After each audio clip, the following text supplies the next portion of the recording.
Mientras hablaba Federico, yo pensaba, cuando él mencionaba el UNASUR, digo, qué bueno sería si pudiéramos hacer un poco reflejo de esto que estamos charlando acá, una especie de UNASUR en chiquito de los distintos movimientos políticos, porque pensaba, qué cosa, ¿no? Los presidentes están unidos, están peleando, cada uno con su proyecto, con sus características, están peleando por una patria grande en común. Y nosotros, los pueblos y sus organizaciones, por lo menos, digamos, por lo que estamos acá, ¿no? Estamos atrasados con respecto a esa tarea, ¿no? Y qué importante es sostener esa tarea en el tiempo. Yo creo que bienvenida a la diversidad histórica, política, generacional, como bien marcaba Federico, en relación a esta mesa, y ojalá hubieran venido los compañeros del movimiento campesino y ojalá hubieran venido otros compañeros que también invité que no pudieron asistir, pero creo que esa es la gran tarea que tenemos que hacer nosotros. Pero le voy a dar la palabra a Gabriel Monzón y después en todo caso seguimos charlando. Sí, es una propaganda de... No. De los Andes, ¿viste? Con la bandera de Venezuela, ahí sale. Bueno, ante todo, buenas noches. Yo soy Gabriel Monzón, yo integro Colina Internacional, soy secretario técnico de la Confederación Parlamentaria de las Américas, que es un organismo de diplomacia parlamentaria continental que nuclea parlamentos desde Alaska hasta Tierra del Fuego. Y cuando empezamos a hablar de este tema, de las organizaciones políticas y los movimientos sociales en búsqueda de la unidad latinoamericana, indudablemente se nos despierta este concepto de patria grande que venimos elaborando desde mayo del 2003 y que colisiona fuertemente con gran parte de la burguesía local, con expresiones xenófobas y demás. Y no deja de ser preocupante este llamado de la cultura interna, de cómo hay reacciones, desconociendo el origen de todos nosotros, ¿no es cierto? Digamos, todos somos hijos o nietos de inmigrantes, y también en su momento era el turco, el ruso, el tano, el gallego, ¿sí? Y sin embargo la sociedad en su momento fue generosa y nos cobijó y nos dio una patria llena de igualdad de oportunidades, que después los intereses supranacionales se encargaron de debilitar. Y acá yo no puedo dejar de hacer una reflexión sobre el contexto actual que nosotros tenemos con el tema de la integración y la lucha perenne que tenemos los que hacemos política de tratar de tener que ratificar cada 2 años o cada 4 años nuestros estandartes, nuestras ideas, tratar de llevar con una buena gestión, un convencimiento general, mientras el poder económico es un poder atemporal que puede quedarse agazapado, como decía Evita, una oligarquía agazapada, que espera el momento justo para pegar el zarpazo. Y lo que estamos consiguiendo ahora, que creo que no es un dato menor, es una revolución estructural de este concepto. Creo que por primera vez en los 200 años de historia que nosotros tenemos y que tienen la mayoría de los países del continente, tenemos una homogeneidad de criterio en el concepto de lo que queremos geopolíticamente. Y por primera vez, más allá de los intentos golpistas, tenemos un poder político que es muy superior al poder económico y que lo puede enfrentar no solamente en estas latitudes, sino en lo que nosotros podríamos llegar a condicionar o a denominar en el nuevo contexto de la CELAC. ¿Sí? Digamos, más allá de que la fortaleza de esta nueva estructura revolucionaria que estamos llevando adelante, revolución como cambio de los paradigmas estructurales, ¿se entiende? Como cambio de estos factores culturales que nos han llevado al sometimiento, pensando que éramos libres, pero en realidad había todo un trabajo sobre el imaginario colectivo para que estuviésemos condicionados a pensar de esa manera.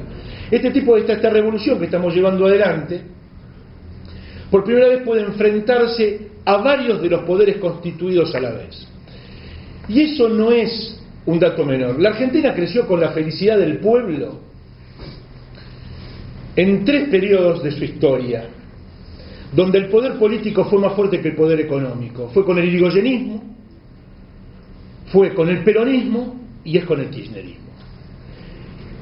En los 3 casos, el poder político se consolidó de una manera tan sustantiva con el sentir popular que pudo hacer frente a un poder dañino. Hasta Emilio Salgari decía que Inglaterra era el tigre de Europa porque arteramente te pegaba un zarpazo, ¿no?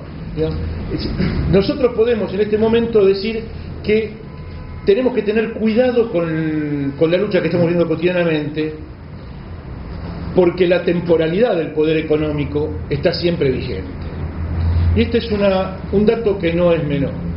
1916, se espera hasta 1930 para poder golpear un gobierno, se lo golpeó. 1946 hasta 1955 con la fusiladora se lo golpeó. Nosotros estamos en un camino que, habiendo aprendido de los errores del pasado, estamos pudiendo consolidar una revolución que hace que las nuevas generaciones sean el baluarte y el bastión de resguardo de esta nueva identidad cultural que nosotros estamos llevando adelante. Y como en este concepto de patria grande nosotros nos elaboramos como una importante e imprescindible cadena de sustentabilidad de las democracias, cualquier atentado a cualquiera de los eslabones debilita toda la cadena democrática del continente. Entonces nosotros tenemos que tener en claro de que más allá de los gobiernos que existan en el futuro, la unidad de los pueblos tiene que ser sólida, porque existen pueblos sin nación, pero no existen naciones sin pueblo.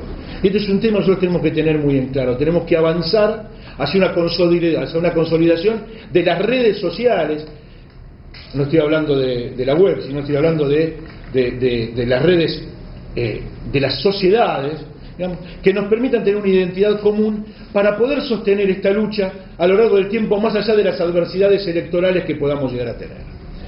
Pero en este sentido, la lucha que hace que cada uno de nosotros seamos siempre soldados, y de vez en cuando generales, pero siempre soldados, hace que tengamos que estar alerta a cualquier tipo de situación anómala que se genere con el tema del ejercicio de las democracias en el continente, pero sobre todas las cosas tenemos que empezar a generar estos lazos solidarios que desde mayo de 2003 se han vuelto a generar en nuestro país, llevándolo allende las fronteras.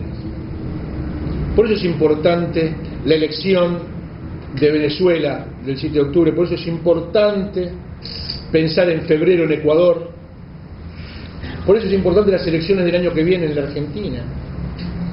Este tipo de elecciones no son demostraciones de poderío electoral, son la brújula que nos marca el rumbo hacia la libertad, porque no somos libres, no creamos que somos libres, estamos absolutamente condicionados siempre y cuando no lleguemos a obtener entre todos la liberación cultural, educativa, económica y política. ¿Por qué digo esto? El golpe institucional trucho que se generó en Paraguay tiene una doble lectura. Primero, el golpe gestado desde el Partido Colorado saca del juego a Lugo, elimina al principal adversario que era Federico Franco en las próximas elecciones, más allá que Federico Franco funcionara este tipo de situaciones, pero aparte posiciona en una situación ventajosa a un gobierno que doctrinariamente va a tratar de generar un concepto de hermandad con el imperio. Y este concepto de hermandad que está generando con el imperio, y que todos sabemos que es así, por eso es importante también el 21 de abril estar en Paraguay tratando de brindar transparencia a los comicios y de tratar de solventar a través de los movimientos sociales y organizaciones políticas los lazos fuertes con el Frente Guazú y con todos aquellos que piensen similarmente a nosotros. Este tipo de prebenda que van a obtener va a atacar directamente a la integridad territorial en el sur del continente. Y esto no lo podemos dejar de desconocer. Los dos acuíferos principales del continente tienen como eje común la triple frontera. Los dos factores de mayor poder de intercambio comercial, tanto del norte hacia el sur como del sur hacia el norte, de este a oeste y de oeste a este, pasan por la triple frontera. El golpe no fue caprichoso. Si alguien piensa que este golpe generado por una oligarquía que es dueña del 90% de las tierras, siendo el decil más importante de la población paraguaya, fue por una cuestión de que le tocaban el bolsillo solamente ellos, se equivoca. Ellos en realidad son personeros de un mandato superior. Y este mandato superior es el que nosotros tenemos que saber vislumbrar. Nosotros desde las organizaciones políticas, desde los movimientos sociales, estamos empezando a generar, por eso la formación del área internacional de Colina, estamos empezando a generar vínculos fuertes con todos aquellos hermanos del continente que piensen similarmente a nosotros, estén o no en ejercicio del poder. Porque el poder en este caso sería circunstancial. Nosotros estamos tratando de generar una integración que es mucho más que una integración económica. Estamos generando una integración de identidades. Esta integración de identidad que nosotros queremos llevar adelante nos resulta absolutamente imprescindible para consolidar el proyecto revolucionario en América Latina.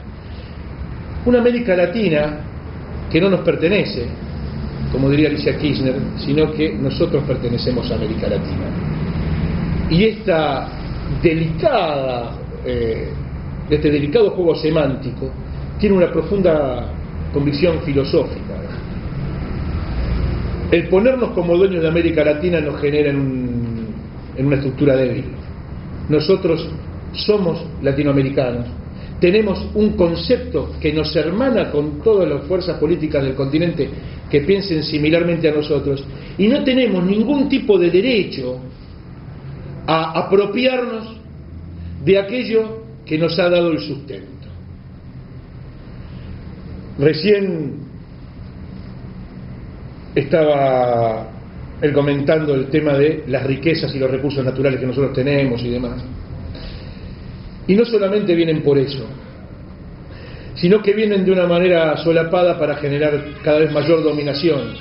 Esta dominación que solamente se puede llegar a dar a través de una liberación desde lo tecnológico, desde lo educativo y desde lo cultural. Cuando nosotros podamos tener absolutamente cerrado el concepto de libertad, el concepto de independencia y el concepto de soberanía, nosotros recién ahí vamos a poder determinar con precisión que estamos libres de la opresión del imperio. Pero también tenemos que tener en cuenta una cosa, para eso nosotros tenemos algún tipo de estrategias internacionales que son imprescindibles, y uno es el caso Malvinas. Malvinas no es solamente una reivindicación histórica de la Argentina, Malvinas es una reivindicación de toda la región. Malvinas ha blanqueado, blanco sobre negro, aquellos estados que han sido solidarios, aquellos estados que han sido traidores. Más allá, y estoy hablando de Estado, no estoy hablando de gobierno ni de pueblo, porque es necesario hacer esta división, más allá de lo que representa para el ser argentino la causa Malvinas. La presidenta hizo una reivindicación absoluta ayer de la causa Malvinas, y no es un disco rayado que nosotros estamos mandando. Malvinas es una bandera de toda Latinoamérica, es un bastión que todos los presidentes del continente lo defienden porque saben que primero empiezan con Malvinas y después siguen por el resto. Y los recursos que están en Malvinas no son más que una excusa que tienen para venir por ellos. En realidad ellos necesitan de esta posición imperial dominante en un enclave a 14.000 kilómetros de distancia para seguir manteniendo una política colonial que no se quiere extinguir. Nosotros hacemos un llamamiento a todos los hermanos del continente que piensan igual, y en virtud de eso estamos empezando a trabajar, y yo voy a lanzar acá una convocatoria que todavía no tiene fecha, pero tenemos pensado lanzar una convocatoria para generar un congreso continental de todos aquellos movimientos nacionales y populares que estén a favor de la independencia de los países con el concepto de patria grande. Yo les quiero agradecer a todos ustedes los que están. Yo estuve en Venezuela muchas veces. Estuve antes de Chávez y estuve ahora. Antes de Chávez era un país absolutamente injusto. El 7% de la población tenía el 90% de los recursos económicos. Por supuesto que hay malestar cuando viene un gobierno que quiere poner las cosas en su lugar, y es un gobierno que representa tanto a los sectores del pueblo que molesta a aquellos que tenían el poder. Ya lo decía Jauretche. Hoy la ratificación de Chávez en el gobierno, más allá de que digan, de que los medios quieran tildarlo de dictador y todo, cuando es el tipo que más elecciones ha ganado en forma democrática en el continente, esto hay que ratificarlo. O sea, si sumamos todos los votos que tuvo Chávez a lo largo de todas las elecciones, es el tipo que más ratificación popular ha tenido en el continente. O sea, si nosotros no generamos un apoyo desde lo institucional, pero desde lo militante a esta situación, estamos debilitándonos nosotros mismos. Y este concepto que de la integración va en contra del concepto de proteccionismo también es falso. El proteccionismo y la integración van de la mano. Porque aquellos que nos dicen que cuando uno integra en una medida proteccionista entra en una colisión de ideas, nos mienten porque lo están elaborando desde la teoría económica clásica, donde dicen que si uno llega a proteger no puede generar integrar porque no permite el libre juego del mercado. Lo que se olvida es la otra parte de la teoría económica clásica, que dice que para que el mercado funcione tiene que haber una infinita cantidad de oferentes y una infinita cantidad de demandantes en igualdad de condiciones. Y este tipo de discursos falaces, de doble moral, hacen que nosotros, como decía Lula, tengamos la política de la madre. Porque la madre es la persona que es capaz de sacrificar a los hijos que están sanos para ayudar al enfermo.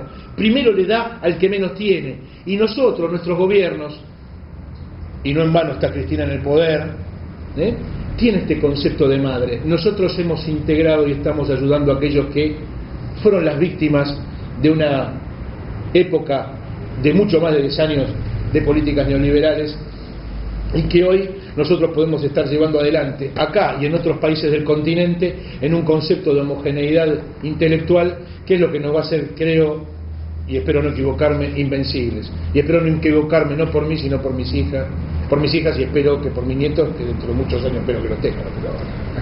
Así que, bueno, muchas gracias por todo.